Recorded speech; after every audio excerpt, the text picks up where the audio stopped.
Friends, బాగున్నారా? మీరందరూ బాగుండాలని మనస్ఫూర్తిగా కోరుకున్నా.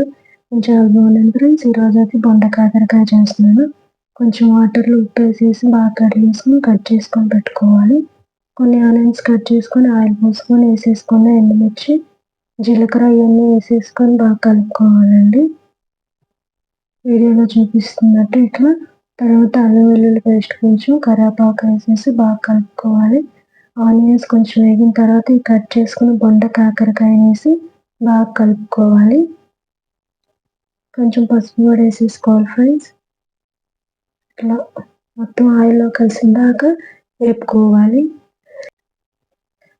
మధ్య మధ్యలో మూత పెట్టుకొని కలుపుకోవాలి. కొన్ని చిన్నుల్లిపాయలు అయితే నేను సన్నగా తరిగేసేసుకున్నాను. తర్వాత కారం కూడా వేసి బాగా కలిపి మూత పెట్టేసేసుకున్నాను ఫ్రెండ్స్. చిన్న మంట మీద వేగనియాలి. బాగా మగ్గుతుంది. టేస్ట్ అయితే సూపర్గా ఉంది ఫ్రెండ్స్. ఫస్ట్ టైం వేరే వాళ్ళు చేస్తుంటే చూసాను. తర్వాత నేను ట్రై చేసిన సెకండ్ టైం తింటున్నాను అనమాట. చాలా బాగుంది ఫ్రెండ్స్. కర్రీ అయితే చాలా టేస్ట్ బాగా కుదిరింది. నాకైతే నోట్లో పెట్టుకోగానే అసలు ఆ ఫీలింగ్ వేరు అనమాట. అంత రుచిగా ఉంది. కాకరకాయ వేరు, ఇది వేరు అంటారు కదా, అట్లాగే ఉంది friends. Thank you friends. Like చేయండి.